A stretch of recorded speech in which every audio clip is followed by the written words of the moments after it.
Another one for Tommy boy. Another one for the world. Another one for the listeners. Episode number 19 of the Third Leg Podcast. As always, I'm your host, Riley Warren, and along with me is my co-host, Dr. Dunny. How you doing? How you been, buddy? Pretty good. It's a great Saturday morning. Got the old brewski ready to go. Cheers, buddy. Cheers. Starting it off right. Just like it feels like college game day. We got to get a little practice in before the first round. Right. We're good. 6 weeks to go. 6 weeks, baby. 49 days to be exact. You wake up, boom. Let's get after it. 9 o'clock, Saturday bro. Morning. Yeah, you Right. wake up like you're going to Disneyland. Week 1 of college football, bro. It's Christmas. Santa Claus has come. Time to sprint to the couch, turn on game day, crack the first one. Crack the first one, get some buffalo dip going. Amen. Be a complete degenerate for 12 straight hours on your couch. Darn it. All right, well, today we are talking and breaking down the Big Ten in its entirety, the outlook on the playoffs, and possible teams to win the Big Ten championship. Absolutely. I will say, didn't predict any teams to go winless, so that's nice for the Big Ten. That is nice. There's definitely some people that we're really expecting them to do well this year, and a couple teams that are going to be on the downturn, I think. So it'll be fun to talk about for sure. Yeah, for sure. There's a few teams on the schedule that got extremely blessed based off their schedule and have a sincere outlook on winning the Big Ten. For sure.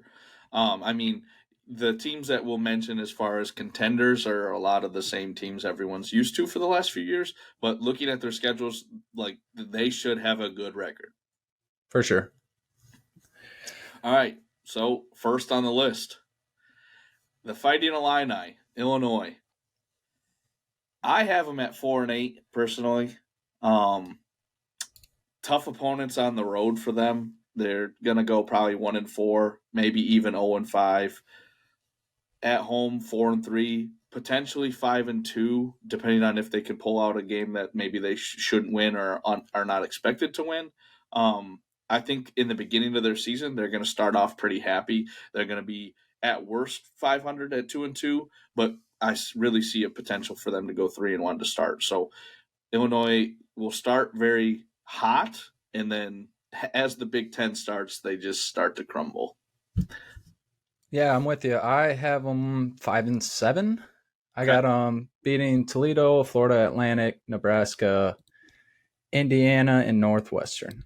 Okay. That was my 5. So I think the only tough one or one in the air for that is Indiana. And then I'll be surprised and curious to see how they play week 2 at Kansas. Definitely. I think the game that I was most concerned about for them was, can they pull off a win against Indiana like you just talked about, or can they go to Wisconsin and put up a battle, or Minnesota and put up a battle. Sorry, not Wisconsin. Minnesota and put up a battle the week before that. They will be coming off a bye for that game, so that is a potential for going to someone and beating them. They lost, obviously, the Brown brothers, so they won't have their safety, their running back. So the team that you watched play against Michigan last year and take us to the ropes is not the same team anymore. So that's why I think they're going to have a down year. For sure. I wouldn't even really consider it a down year for them. I just feel like it's like a normal average year for them. 6 wins for them is, if they can just get to a bowl game, they'll be happy. Right. That's kind of the motto for Illinois the past 5-6 years. Although they've had, since our lifetime, they've been trending upwards in the last 5 years for the program itself. They've had a lot of big wins, upset wise, and they've had a better offense than usual. Definitely. I just keep thinking back to the Illinois team that beat Ohio State 10 years ago. Juice Williams is their quarterback. He was fun to watch. Dude, he was Shard a stud. Mendenhall. Yeah, I think they popped up on my Twitter a few days ago, and I completely forgot about him, dude. That was a stud Illinois team. Absolutely. If you're a big Illinois fan, you're a believer. They're plus 3,000 odds to win the Big Ten. So take it as you want, I guess. Plus 3K for the Illinois Kool-Aid drinkers. Yeah. All right, moving on. Next down the alphabet here, Indiana. I have them going 4-8 as well. Again, this is another team that's going to start hot. Every team should start hot. You schedule accordingly, get your warm up games in, for lack of better terms, and then go from there when you enter Big Ten. I have them at 3-1 to start the year, but they're going to get smacked by Ohio State. Week one. Week one, that's a tough draw, and then they should beat the next three opponents.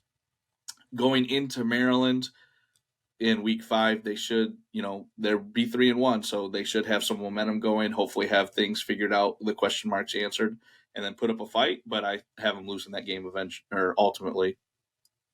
They have a chance to go 5-7 if they pull out a W against Michigan State at the end of the year. This is a team that always plays Michigan State hard, and it's in Indiana, so that bodes well for them. Yeah, I'm on the boat 4 or 5 wins for this team. Indiana State, Louisville, Akron, Michigan State, and possibly Illinois or Rutgers. There you go. So that's kind of where I'm at with them. The good thing for them playing Ohio State week 1 is you will be able to see where they're at. As a team, you'll get the best film going forward for week 2, 3, and 4, where you get to play Indiana State, Louisville, Indianapolis, and Akron. So Ohio State will give them the best film. They'll be able to see who's for real and who's not, and be able to kind of configure their depth chart based off of week 1 and seeing where they're at. So although it's a bad draw playing them week 1, it might end up helping them longevity in the season. Definitely. And you should be most prepared for week 1, right? You've got all off season to prepare for the monster that you're going to play in week 1. So hopefully they can show some things and be happy with where they're at, or, go, okay, let's start from scratch. And these next 3 games, view them as all right, it's a competition. Who's going to show out and take the starting job? For them, luckily, a couple of the big opponents they have, Ohio State, Michigan, they're the most prepared for. So they'll have the preparedness for preseason for Ohio State, and then they have their bye week before they play Michigan. So they should be the most prepared, but I don't think it matters. Yeah, for sure. I don't think they win that game or really come close, but like I said, it'll give them the best film. If you're a crackhead, they're plus 50,000 to win the Big Ten. So if you're a occasional crack smoker, you can throw some pennies on plus 50K. Right. $1 gets you what? 500 or something like that. 500. 500. So that shit ain't going to happen. Save your dollar. Plus 50K for them, though. Amen. All right, Iowa. This is a team that is a contender. They're obviously on the easier side of the Big Ten. That's in quotes, obviously. I have them going 10-2. Yeah, I mean, I'm right there with you. They have one of the easiest schedules, or one of the better schedules in the Big Ten. I have them at 10-2 or 9-3. I got them, losing to the big dogs, Michigan and Ohio State, and then they play, at Penn State. Yep. So I think that's going to be another loss for them. So I was on the board with 9-3, but if they beat Penn State week 4, they're going to be a top 10 team all year.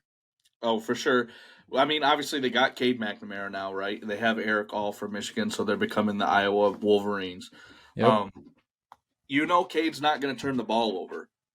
This has historically been a team that it plays decent defense, runs the ball well, but just doesn't have that dynamic ability for their passing game, which is why they struggle.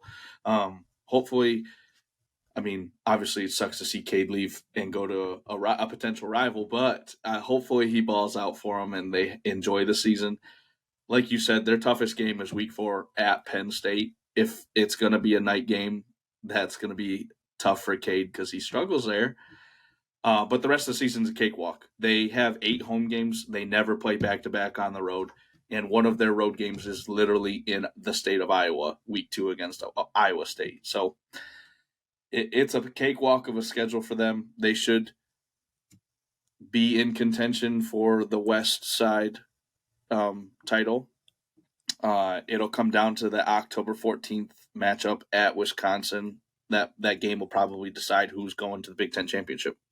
Yeah, absolutely. And it's crazy. It's going to be, halfway through the season, Right. and that's going to be the determining factor unless Illinois or Indiana have some crazy season. But for us, we think it's going to be Iowa, Wisconsin as usual. And yeah, whoever wins that game is more than likely going to be facing Michigan or Ohio State in the Big Ten championship.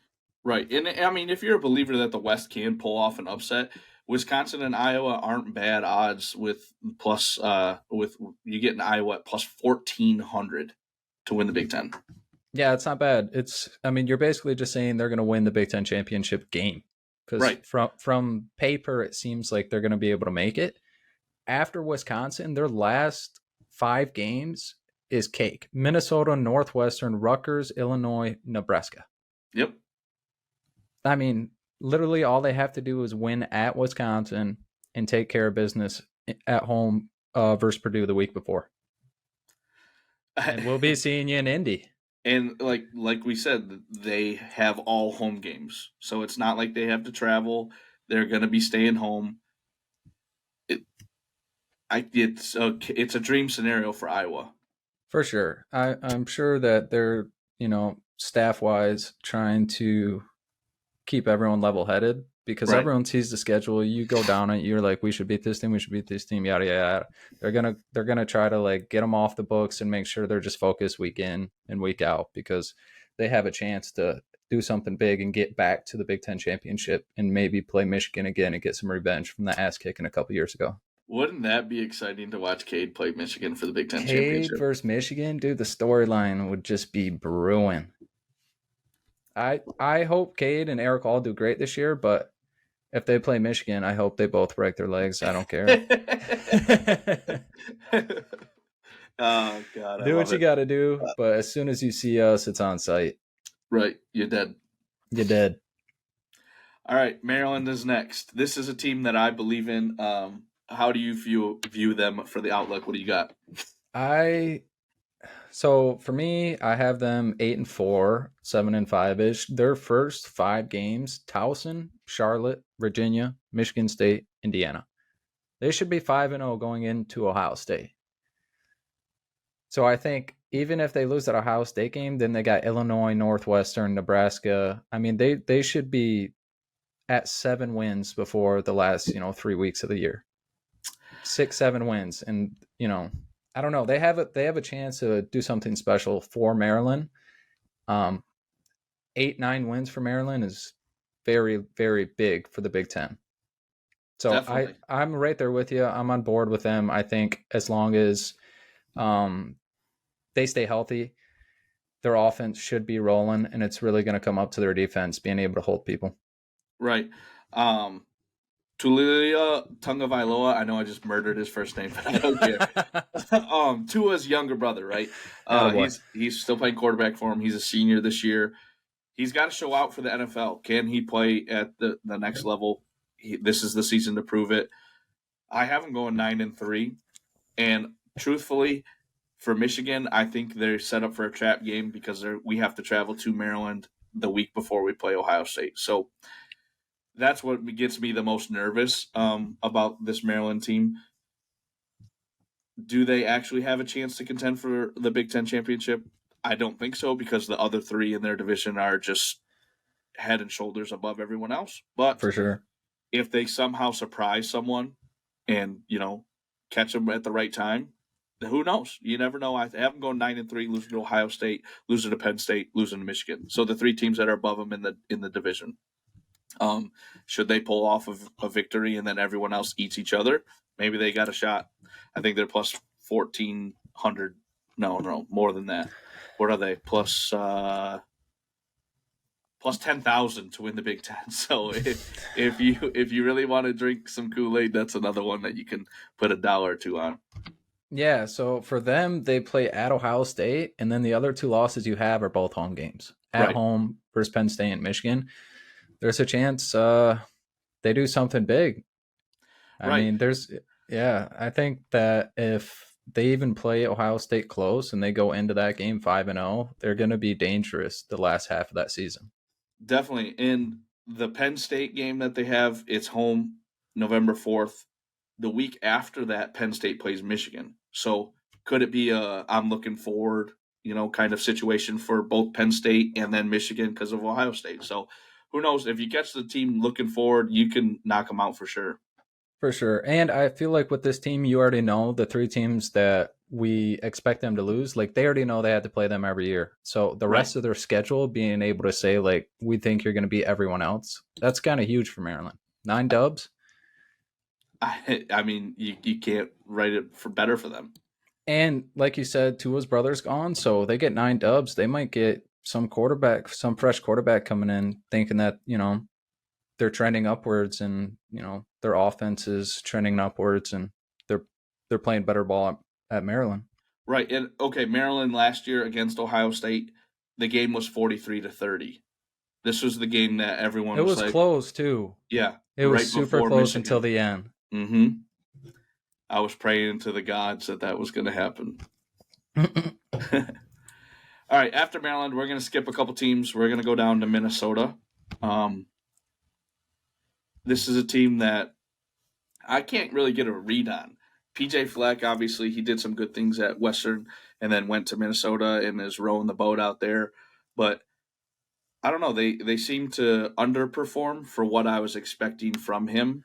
But this is what, year 3 or year 4 for him in that program. So he should have his players, right? So maybe they do something this year. I just don't see it. I have them at 5-7. What do you got? I got them at 5-7 as well. They still got Ibrahim. He's senior this year. Great question. Because he is a fucking stud. If they still have him on this team, anything is possible because that kid is a stud. He's going to run the ball 20, 24 times a game. I swear to God, he's a stud. I'm actually excited for him, but it really comes down to their defense and their quarterback play because the last few years it's been extremely shaky and they lose games letting up 45 points, every other week. So it's hard to have a good running back and try to control the clock if your defense is getting smoked. They do not have him anymore. Yeah. So yeah, they're fucked. They're fucked. This is a team that I have them starting 4-1 with their one loss is a tough game at North Carolina. Drake May is going to show out that game, I feel like, so be ready for that in the early season. But yeah, Minnesota 5-7 after starting 4-1. That sucks. You're going to go 1-6 the rest of the year because of Big Ten play. You just drew the right opponents and unfortunately get to take your lumps. Yeah, their first 5 games: Nebraska, Eastern Michigan, North Carolina, Northwestern, Louisiana. If they pull it off against North Carolina, I mean, they start 5-0 going into Michigan. Right. Yeah. But after that, Michigan, Iowa, Michigan State, Illinois, Purdue, Ohio State, and Wisconsin to finish your year. That's fucking rough. Right. And could they beat, Michigan State, Illinois, Purdue? Those are 3 teams that, yes, potentially they could. I have them going 1-3 in those, or 1-2 in those games. So I haven't beaten one of them. Which one, it doesn't matter to me. So for sure. Yeah, I'm right there with you. Very average year, hopeful for the best. Hopefully they get a better offensive scheme in and their defense can hunker down and not let up 45 points every other week. Right. I agree wholeheartedly. Nebraska, not a team that I'm really high on. I have them going 4-8. Have a chance to upset Sparty and go 5-7. But right now I have them losing to Sparty. This is a team that has to travel to play Colorado. So if we'll at least get to see a Big Ten team go up against Dion and his squad that he's got built over there to see if they're an actual contender or not, Yeah, that's exciting. I know Colorado's got a very tough schedule in the early slate and in general, but in the early slate, their out-of-conference games are kind of wild. So I'm really excited to see Colorado. Nebraska, I also have them 4-8. They have a few easy opponents after Colorado with Northern Illinois and Louisiana Tech. And then you never know. I think they beat Northwestern and maybe they beat Colorado or Illinois.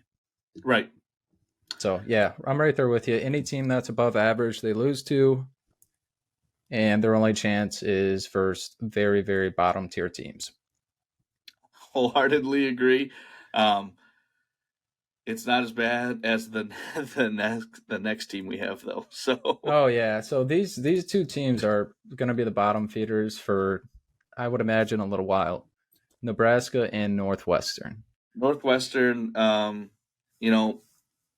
Fitzgerald's out. They only won one game last year.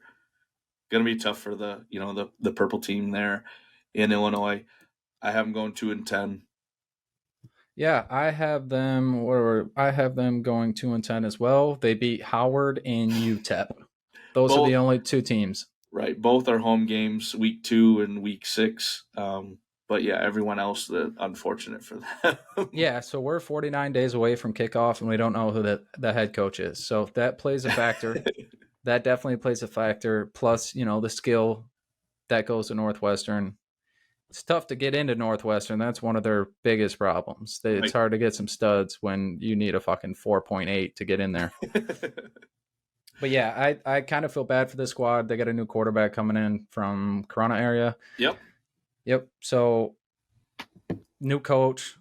We'll see, like, whoever they bring in, like, they're so far into like spring ball or just like their install for spring ball that it's going to be interesting to see what they do from here, like what the coach does, changing stuff up scheme wise, assistant coach wise, like just little things before the season starts, and where Northwestern will be as a program week 1. I mean, I can't say I agree with you more. Yeah, so they got, like I said, the UTEP and Howard game. There's a chance they beat Nebraska. That might be like a toilet bowl. See who actually is the worst team in the Big Ten. Right. But other than that, their schedule is pretty tough. Yeah, they drew Maryland, obviously a team I'm pretty high on, Iowa, Penn State, Minnesota, Purdue, Wisconsin. Like, they're screwed. And one of their out of conference game is versus Duke, who is trending upwards, and Northwestern probably won't touch. Right. So bottom feeders of the Big Ten, we will conclude Northwestern and Nebraska. Yes, sir. The next team. Good old... the shit stain Ohio State Buckeyes. He said it, not me. I have them going 10-2. Purely because you don't know what the quarterback situation is for them right now, and it's going to be a first-time QB coming in playing. How's he going to do when the pressure gets there? Because they're going to play in highly anticipated games that they're expected to win. In week 4, they don't mess around. They get a matchup at Notre Dame. Notre Dame is looking for some revenge from last year. So I have them losing Notre Dame at Notre Dame and then losing the last game of the season to us. Yes, sir. I have them 11-1. I think they'll beat Notre Dame. We'll see, though. My problem is with the quarterback contemplation is that whoever the fuck goes into Ohio State and starts, he's a stud. Like, it literally doesn't matter. Their backup could come in halfway through the game and he will sling for 250. So I really don't have like a worry for the next quarterback starting for Ohio State because their scheme on offense is insane. And they have some of the best wide receivers in the nation. So, when you have Marvin Harrison Jr., I feel like, fuck it, Marvin's down there somewhere. Right. Absolutely. And they have like the zone running game that has always worked for them as long as their quarterback is slightly mobile. That scheme is extremely hard to counter, especially in college, the RPO system. So I think Michigan beats them. I don't see Notre Dame being able to compete with them. We all know what Notre Dame does. They choke every year. Yeah, you're not wrong so far. Other than Michigan, they might have some of the highest expectations every year, no matter what. Ohio State? Notre Dame, yeah. And they never, as Notre Dame fans, like, yeah, this is the year. That's right. The Michigan motto. But I just feel like they've been such a letdown for the last 20 years that they lose every single big game they've ever been in. You're not. I can't argue it. You're not wrong. So I'm just gonna go with history here. I got Ohio State 11-1. They beat Notre Dame week 4. They start out with a little cakewalk: Indiana, Youngstown State, and Western Kentucky, then Notre Dame, then Maryland, Purdue, Penn State, Wisconsin, Rutgers. Finish off with Michigan State, Minnesota, Michigan. I think they run the slate until that last game. And then even with the 11-1, it's going to give them a college football berth. And currently they have better odds than Michigan to win the Natty. Yep. So to win the Natty, they're currently at plus 650 and Michigan is plus 850. But to win the division, they're the same plus 165, Michigan and Ohio State. So Vegas thinks Ohio State has a better chance at winning the Big Ten or winning the college football championship, but they don't know if they'll win, the last game of the year. But it's basically just saying they think they're going to go 10-0 into the game. And regardless, if they don't, if they don't beat Michigan, they're still in the college football playoffs and can still have that plus 650 odds. So, fuck Ohio State, but they're going to be dogs again this year. Maybe in our lifetime, they'll have a stretch where they're down for a few years, but until then, I'm not going to hold my breath. Agreed. Typically, they have like that one trap opponent that they play on the road.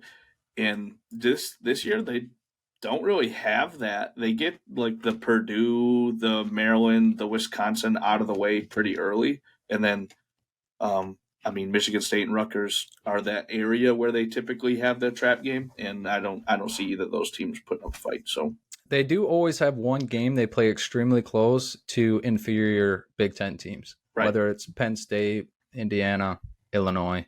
Like there's always one of those games that it's extremely close. And as like you were saying, for a first-time QB, we'll see how they do at Indiana week 1.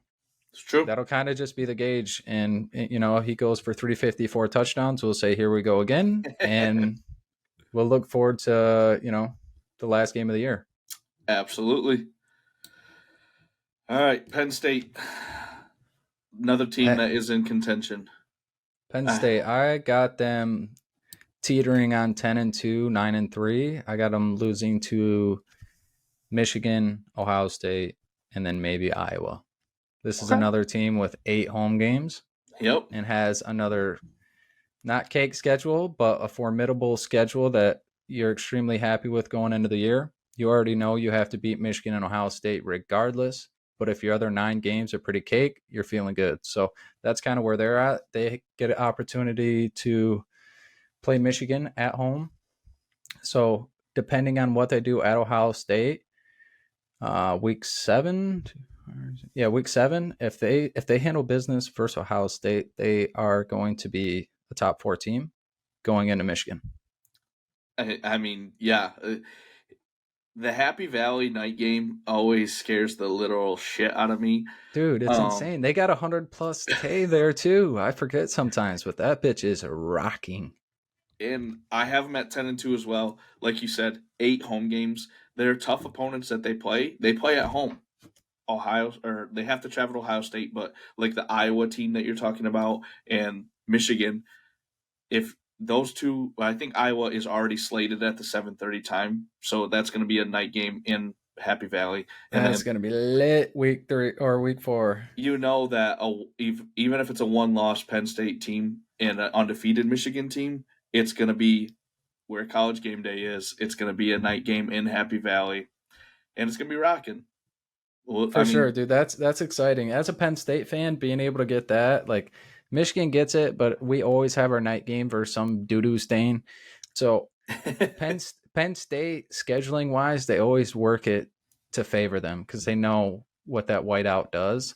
And nobody can hear. I remember, I forget what Michigan team it was, but they were walking out at Penn State, and it is so fucking loud, like the clip, and every skilled player is like this. Every skilled player is like this, like walking out on the field for play number 1. Right. Like that. Yeah, that place gets rocking. I think they have like louder, more inspired fans in Michigan, even with like 10, 15,000 less people in there. Yeah. And I've never been there, so it would be nice to see like what the layout of the stadium is compared to. I'm wearing yellow in that bitch. Oh, you're going with a target on your head, but yeah, you're getting full beers thrown at your head. Why wear blue, right? That's their color, but we'll go yellow. We stick out. Penn State is a plus 600 for the conference and plus 2,500 to win the Natty. So if you're a Penn State stan and you think that they can, knock off Ohio State and Michigan or have the 3-way tiebreaker and win the tiebreaker, then okay, bet them plus 600, plus 2,500 to win the national championship. If they win the Big Ten, they're in the CFP. Yeah. So for sure, I think they have some of the more better odds. Yep. For the Big Ten, other than Michigan, Ohio State. I think they're that team. If they beat Ohio State, like I said, midway through the season, your odds are looking great. Your odds are looking great to win the Big Ten because they get through our side. They got Iowa. Right. It's not like you get through Michigan and Ohio State, the other side. I mean, you're in the college football playoffs, baby. Yeah, and this is the last year we ever have to deal with that, where okay, whoever wins this side is going to win the Big Ten because for sure next year we're getting rid of divisions, so it'll be the best two teams, which is fucking exciting. It is. Next on the list, we got good old Purdue. Lost their quarterback, lost their wide receiver, so they're going to have a new tandem there. 7-5 is what I got them at. I have too many question marks about how they're going to perform. They're one of the teams that typically gives Ohio State a run, but they're playing them in the middle of the season rather than toward the end of the season. So I think that's a little different this year. For sure. I also have them 7-5. Like you said, the quarterback wide receiver tandem that has, plagued the Big Ten the last few years, Charlie Jones and O'Connell. Yep. Two absolute studs. They did big things for Purdue, although they didn't get to go super far within the Big Ten. They won a lot of games and played extremely tough against the higher tier opponents the last few years, like Ohio State and Michigan. Definitely. So I got them 7-5. They do have a few tough games on the road. At Michigan, week 2 is at Vodtech. But other than that, they have a lot of fucking home games.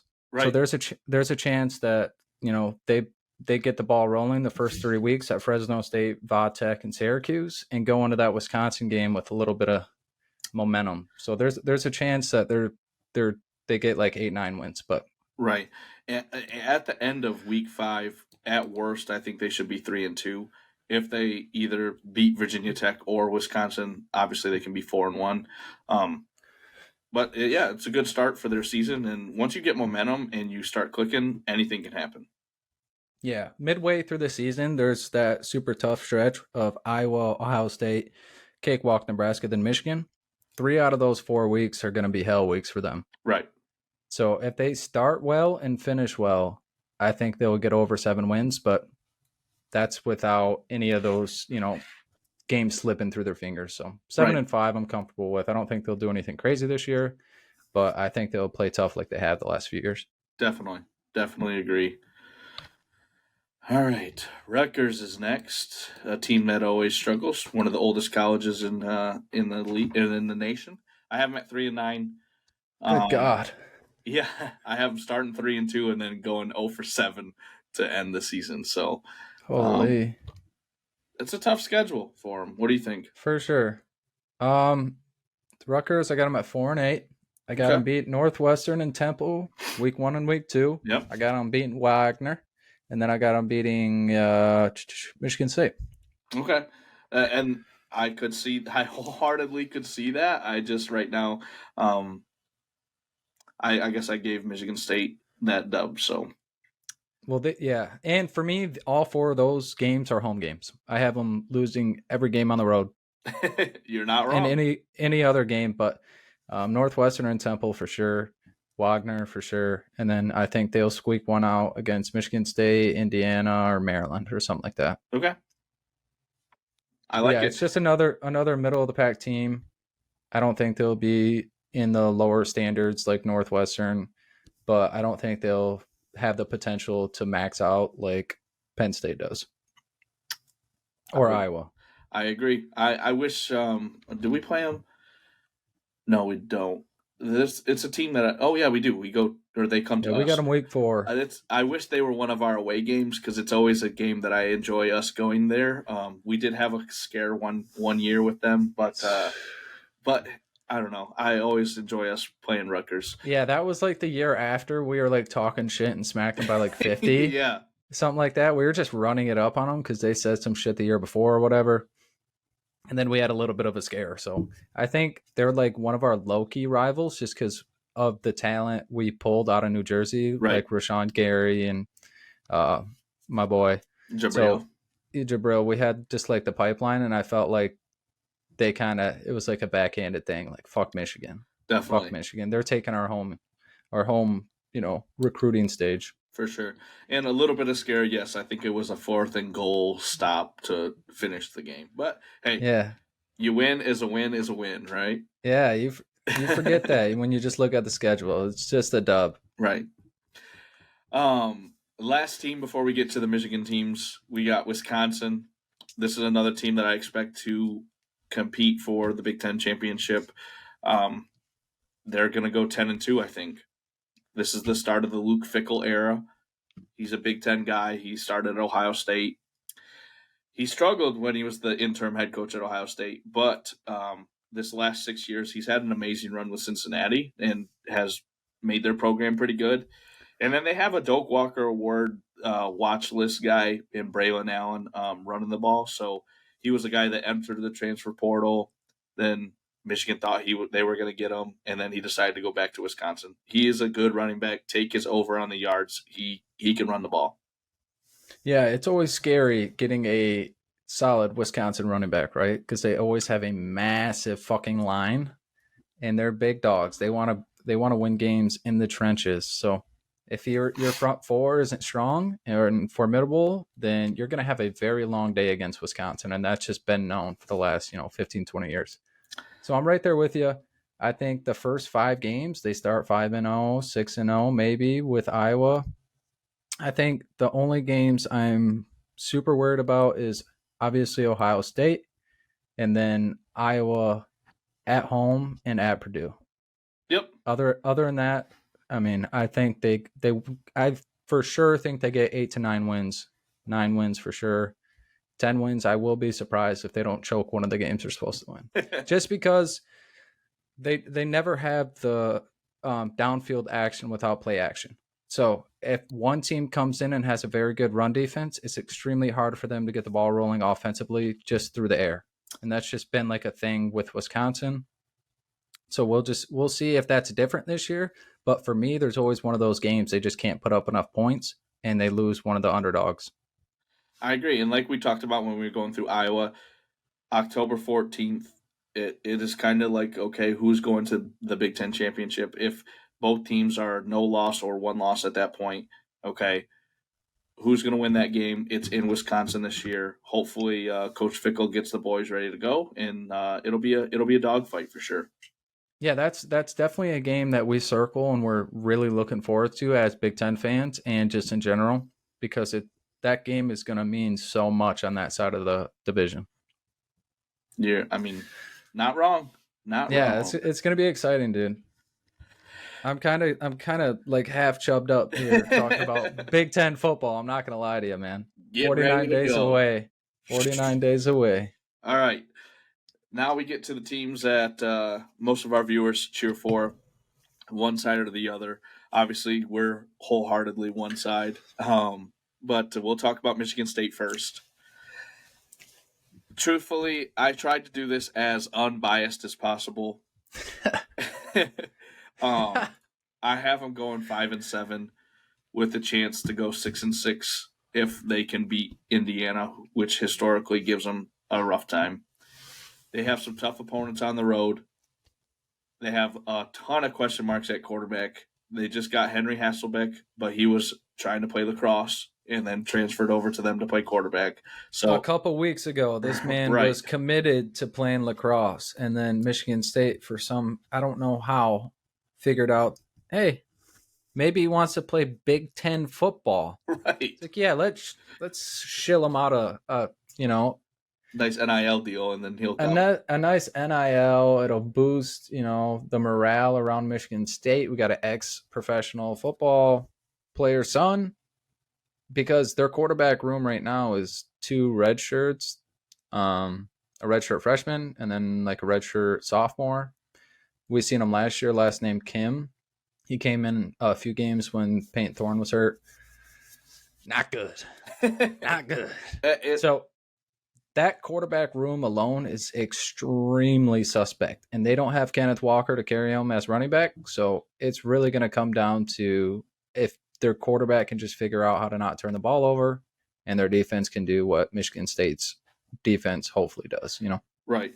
And the next question mark I wrote was, can the defense stop anyone? It's going to be hard if your offense isn't moving the ball properly and not picking up first downs. If you're getting a 2-minute break and then getting right back out there for a 4-minute drive, that sucks. They lost their top target, and obviously Reed went to the NFL.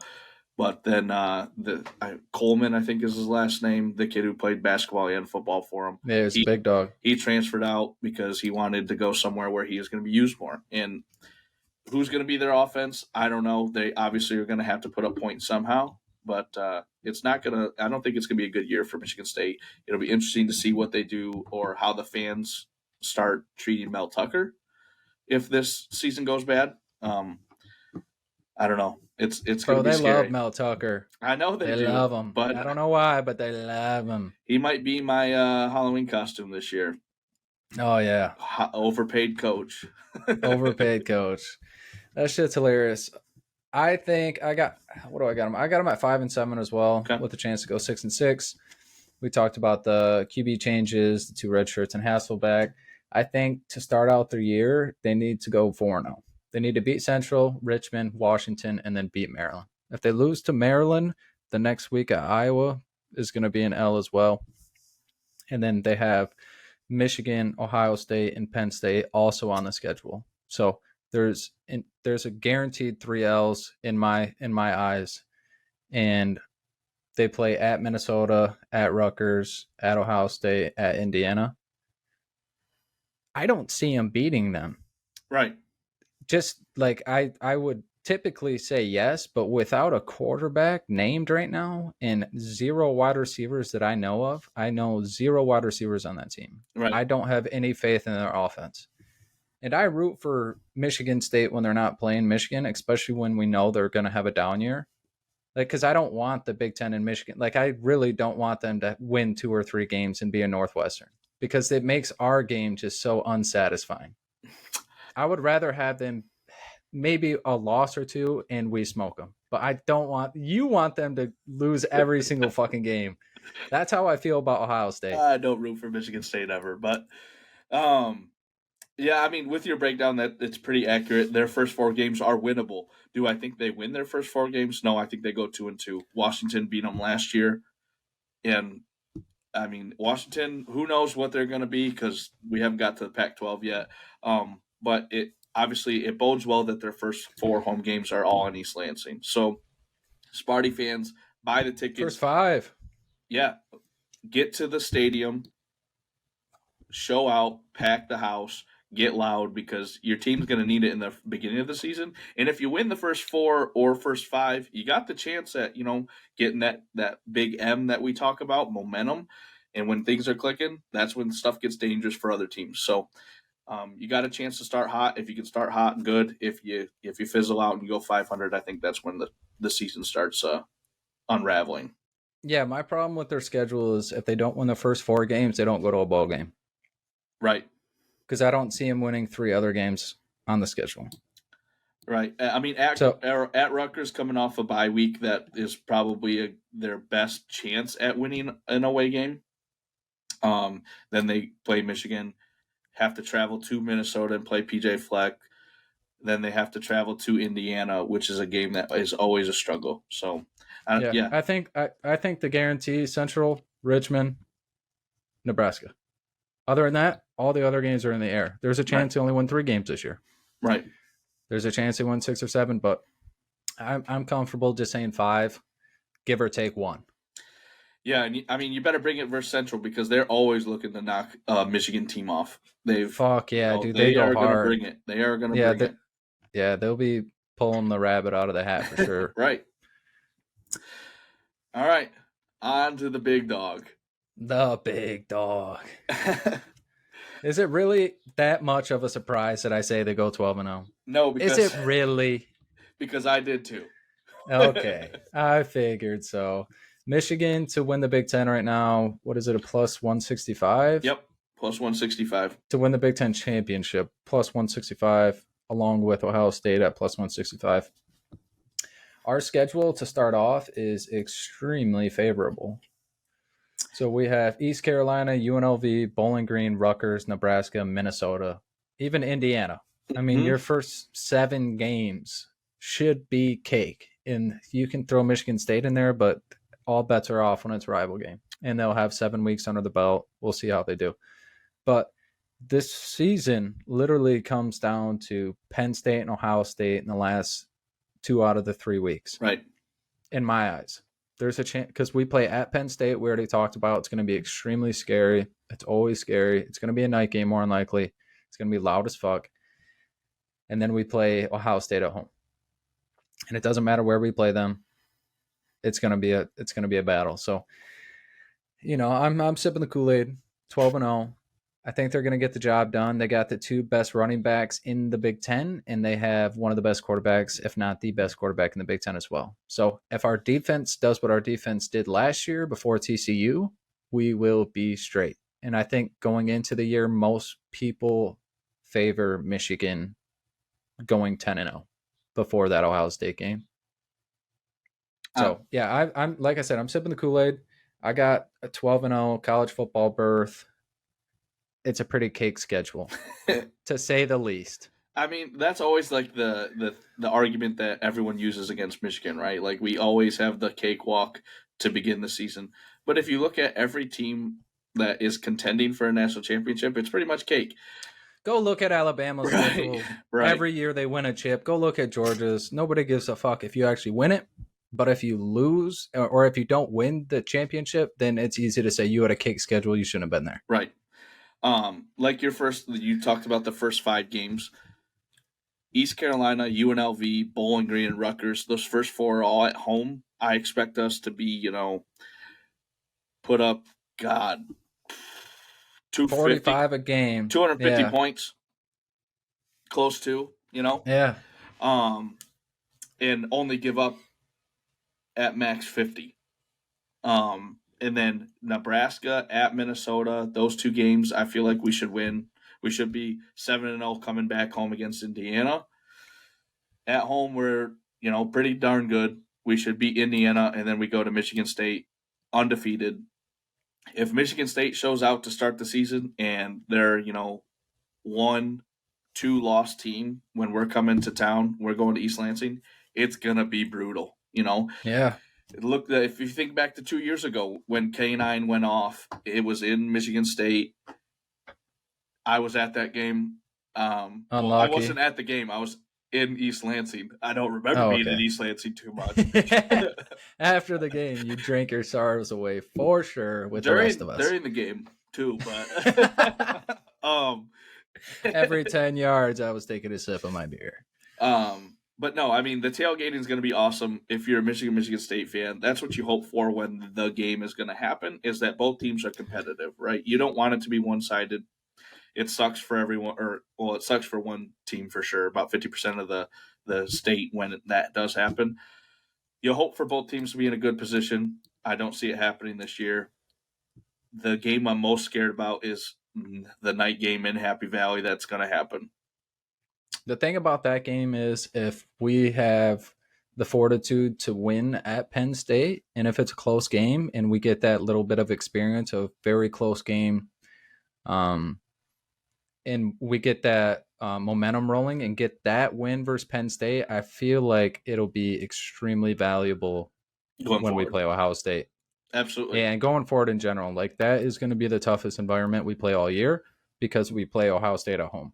So right. If we just get that out of the way, that'll be extremely good experience for the guys going if they make it to Big Ten championship college football playoffs, whatever. Like that is the key factor for the season is the Penn State game in Happy Valley. Definitely. Then if we do win the Happy Valley game, we have to go to Maryland, which is, again, a team that I said I'm big on this year. So I pray to God it's not a trap game. I always think back to us going to Iowa in 2016 and how trap that game was. And I get scared, but I have full faith in Michigan and under Harbaugh and the way we run the ball. It shouldn't matter. And then, Thanksgiving week, we get to play Ohio State. It's going to be fun. I'm going to plan on being at that game this year. My cousin he's in the Marines. He's from Tennessee. He's coming up.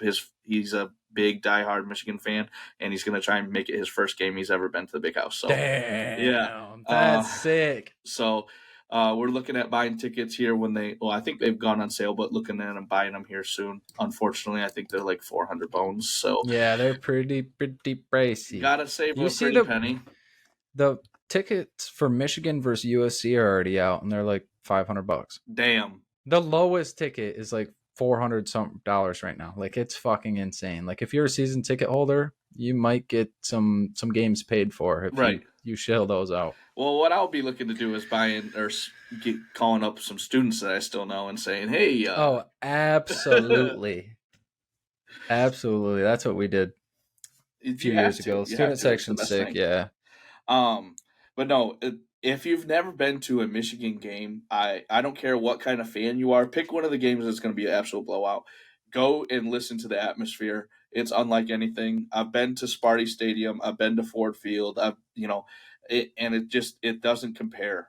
It's in my eyes. Dude, as soon as you walk out and you can see the field and the bowl. Yep. I get chills, like a chills and a half chub every time. Like it's the same thing every time. Literally, during PT school, we had season tickets. So we went, and I'm standing next to my best friend from PT school, and what's his name? The guy who did Darth Vader and Mufasa. James Earl Jones. He comes on the big screen and talks about Michigan and how it's the greatest university in the world. And I feel like they pump cold air into the stadium because the hair on the back of my neck just stands up because I get chills. Dude, every time. And I get so his voice is just clutch. He's got the best University of Michigan. Right. Like just the best fucking voice for that, dude. It's got one of the best environments. Imagine if they sold alcohol in there. Oh. Like Ohio State and Penn State and if Michigan Stadium was off campus. Right. That would be insane. Imagine the beer sales weekly. Well, imagine 115K buying beer in there. They used to allow alcohol and they used to bring kegs in. Back when my mom and dad we had season tickets. And my mom said she'll never go to another game because there were dudes pissing in the stadium, throwing hot dogs full of ketchup and mustard. Oh, for sure. Dudes just rolling in 230 racks ready to go. Good night. Dude, there were someone's grandparents. We were talking on bonfire setting, and he said that him and his brothers for 8 years straight would bring in a pony keg. Damn. And they bought a seat for it. So it was them. It was a pony keg person, and they were just dueling the fucking pony keg. That is good stuff right there. Dude, it's so clutch. I was like, wow, they had it going on back then. But to what you're saying, there's going to be those drunk dickheads wherever you go. They have it in Ohio State, and there's 100K there as well. So I feel like we could do it. You just need to hire a little more security. And there's plenty of offset there because the money you're getting from booze, you can, pay for the security or whatever. But either way, the setting in Michigan, when it's a packed house, we could be playing fucking Eastern Alabama, and that place is rocking. 3rd down and 5, that place is rocking regardless. And then I feel like there's no better tailgating experience than getting on the golf course. My God, dude, that's the best. Obviously, you're going to pay the $50 to $75 to get on the golf course, but you get 3 or 4 of you lined up right next to each other. You get the canopies out. You get there, before the sun's even up. Yeah, you get breakfast rolling, get a breakfast brew, the cornhole rolling. You Dude, start there playing is pair nothing darts, better. you're good to go. Like, There's nothing better. I miss tailgating, bro. your brother came and joined me last year with the one game that I went down to. He still has my sunglasses, by the way. I gotta get with him on that. Oh, But of we started course. making up games on like cardboard. We started just drawing circles and coin tossing onto the circles, and you got to make up a rule. And it was insane. He had to go scream "Go Blue" in some random person's face, and he Of course, you would enjoyed make him it. do that. Well, he's the one. He's the one who landed there, so it was his fault. Yeah, we love a good tailgate. It's literally one of the best times. Especially, you got to be a real tailgater. You got to get there, 6, 7 o'clock. Right. If it's a noon game, you got to get there by 7 o'clock. You had to be full drunk before you walk into that stadium because you got 3 hours of soberness. Yep. And it's crazy how my alarm goes off for work at 7:30, and I'm like dragging to get out of bed. But Saturday morning, my alarm goes off at 4:30, and I'm up ready to go. Yeah, if you had a camera on me, it's me throwing my blanket off and I still have my jersey on. Right. I'm fully clothed. I showered and got dressed last night, baby. Let's go. My shoes are on. The car is already running. I love it. I just pick Hannah up and put her in the car and we're on our way. Definitely. By college football season, I plan on having my man cave ready to go. So we'll have to do like a podcast from here where everyone comes over and we chill and obviously have a little bit of fun. But 100%. We'll be back on the east side of the state by then. So it'll be a little easier and a little more accessible. Definitely. I can't wait. We're looking at the creek area too. So hopefully we're close. Okay. All right. Because that would be clutch. Fuck yeah. I love that. All right. So what division are we looking at for the next episode? I mean, personally, in my eyes, I feel like if we went to like next best, in our eyes, we'd have to go to SEC. But I think maybe potentially we go to one that hasn't been, or that most people don't pay attention to, and go to the Pac-12. We have a couple opponents from the Pac-12 that are coming to the Big Ten, so it'd be nice to cover them. So I think maybe the Pac-12 next. Okay, I'm down with that. Maybe Pac-12, ACC type shit. Then we'll move on to the SEC and Big 12 and stuff like that. Right.